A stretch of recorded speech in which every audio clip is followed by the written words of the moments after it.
Hello, আপনারা সবাই কেমন আছেন?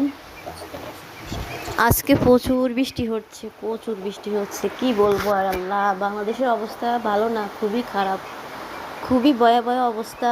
আপনারা সবাই দোয়া করেন আল্লাহর কাছে, আল্লাহ যেন আমাদের দেশটাকে রক্ষা করে।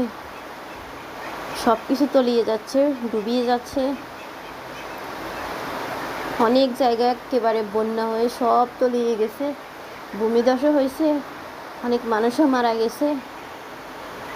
আমাদের বাংলাদেশের জন্য সবাই দোয়া করেন। আমাদের বাংলাদেশ খুবই বিপাকে আছে, আল্লাহ যেন আমাদের রক্ষা করে। এখনও অনেক ঝড় তুফান হইতেছে, অনেক বৃষ্টি হচ্ছে। নোয়াখালীর অবস্থা খুবই ভয়াবহ। নোয়াখালীর অবস্থা ভালো না, একদম ডুবে গেছে। আল্লাহ সহায়ক। আল্লাহ, আপনারা সবাই দোয়া করেন আল্লাহর কাছে নামাজ পড়ে। আমাদের নোয়াখালী একদম ডুবে যাইতেছে।